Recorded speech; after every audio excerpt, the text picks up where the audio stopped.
guys, welcome back. So I'm going to continue with Dr. Seuss's sleep book. This is our last book for this week, for Dr. Seuss week. I hope you guys had a lot of fun this week, and let's jump into the book. The news just came in from the county of Kent that a very small bug by the name of Van Vleck is yawning so wide you can look down his neck. This may not seem very important, I know, but it is, so I'm bothered telling you so. A yawn is quite catching, you see, like a cough. It just takes one yawn to start other yawns off. Now the news has come in that some friends of Van Vleck's are yawning so wide you can look down their necks.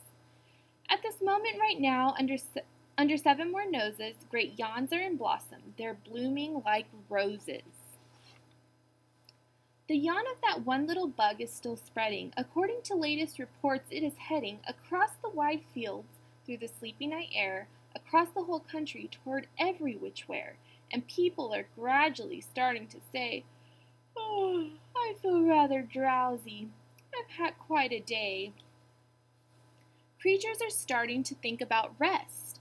Two biffer-bomb birds are now building their nest. They do it each night, and quite often I wonder how they do this big job without making a blunder. But that is their problem, not yours and not mine. The point is, they're going to bed, and that's fine.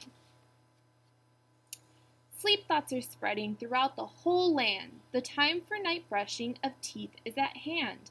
Up in Herkheimer Falls, where the great river rushes and crashes down crags and great gargling gushes, the Herkheimer sisters are using their brushes. Those falls are just grand for toothbrushing beneath if you happen to be up that way with your teeth. The news just came in from the castle of Krupp that the lights are all out and the drawbridge is up, and the old drawbridge drawer just said with a yawn, "My drawbridge is drawn, and it's going to stay drawn till the milkman delivers the milk about dawn. I'm going to bed now, so nobody better come round with a special delivery letter." The number of sleepers is steadily growing. Bed is where more and more people are going. In Culpeper Springs, in the Stiltwalkers' Hall, the Stiltwalkers' stilts are all stacked on the wall. The Stiltwalker walkers have called it a day. They're all tuckered out and they're snoozing away.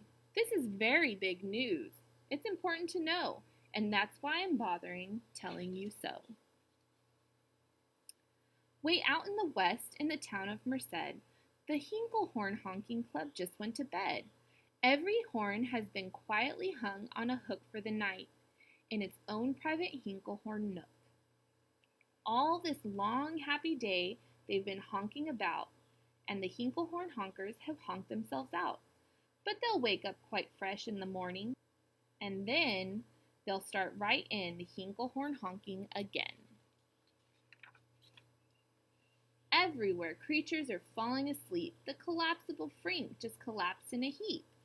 And by adding the frink to the others before, I am able to give you the new Who's Asleep score. Right now, 40,404 creatures are happily, deeply in slumber. I think you'll agree that's a whopping fine number. Counting up sleepers, just how do we do it? Really quite simple. There's nothing much to it.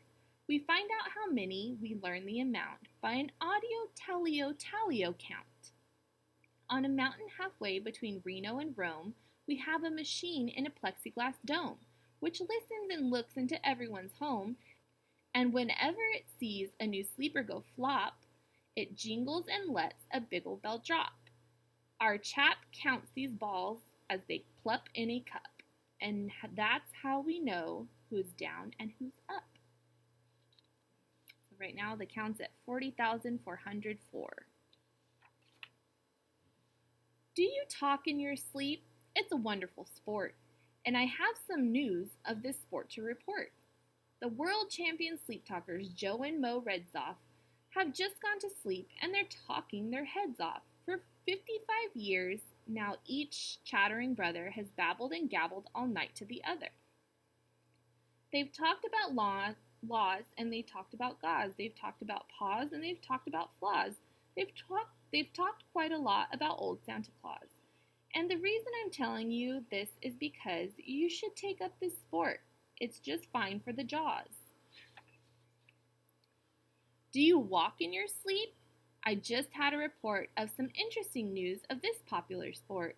Near Finnegan Fen, there is a sleepwalking group, which not only walks, but it walks a la hoop. Every night they go miles. Why, they walk such a length, they have to keep eating to keep up their strength. So every so often, one puts down his hoop, stops hooping and does some quick snooping for soup. That's why they're known as the Hoop Soup Snoop Group.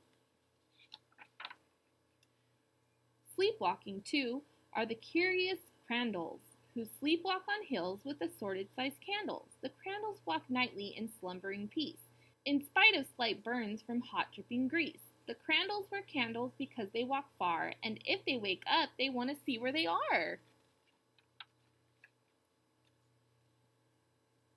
Now the news has arrived from the Valley of Vale that a Chippendale mutt has just bitten his tail, which he does every night before shutting his eyes. Such nipping sounds silly, but really it's wise. He has no alarm clock, so this is the way he makes sure that he'll wake at the right time of day. His tail is so long he won't feel any pain till the nip makes the trip and gets up to his brain. In exactly 8 hours, the Chippendale mutt will at last feel the bite and yell, "Ouch!" and wake up. A Mr. and Mrs. J. Carmichael Crocs have just gone to bed near the town of Fort Knox, and they, by the way, have the finest of clocks. I'm not all sure that I quite understand just how the thing works with that one extra hand, but I do know this clock does one very slick trick. It doesn't tick-tock. How it goes is talk-tick. So with ticks in its talker and talks in its ticker, it saves lots of time and sleepers sleep quicker. What a fine night for sleeping. From all that I hear, it's the best night for sleeping in many a year. They're even asleep at the Zweibeck Motel, and people don't usually sleep there too well. The beds are like rocks, and everyone knows the sheets are too short. They won't cover your toes. So, if people are actually sleeping in there, it's a great night for sleeping. It must be the air. It's a great night for snores. I just had a report of some boys who are tops in this musical sport. The snoriest snorers in all our fair land are Snorter McPhail and his Snore-a-Snort band. This band can snore Dixie and Old Swanee River so loud it would make 40 elephants shiver. The loudest of all of the boys is McPhail. He snores with his head in a 3-gallon pail. So they snore in a cave 20 miles out of town.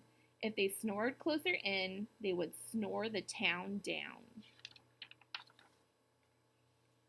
Do you know who's asleep out in Funa Laguna?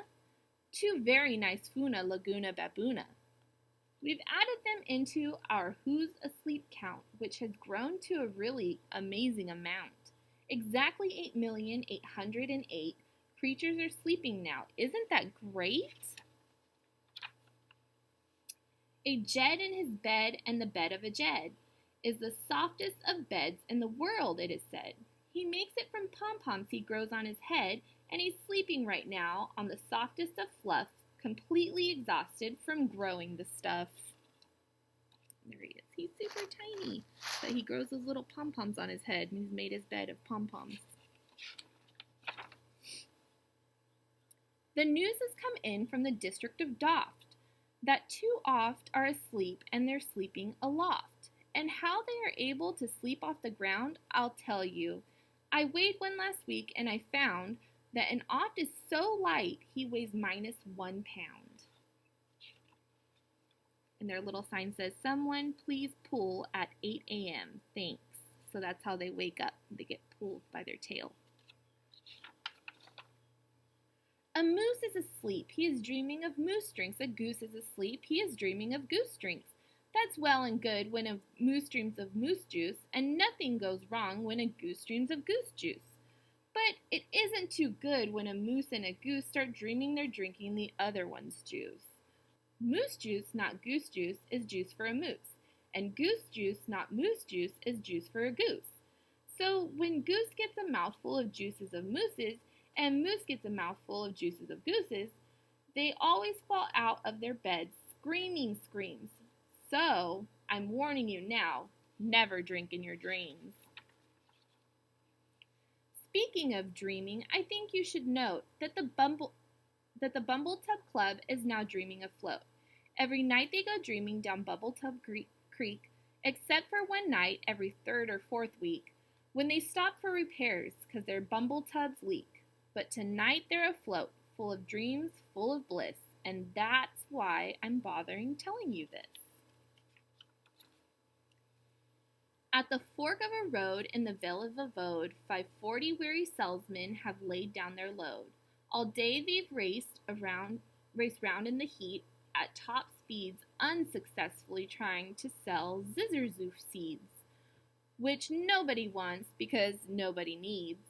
Tomorrow will come, they'll go back to their chore. They'll start on the road, zizzer-zoofing once more. But tonight they've forgotten their feet are so sore, and that's what the wonderful nighttime is for.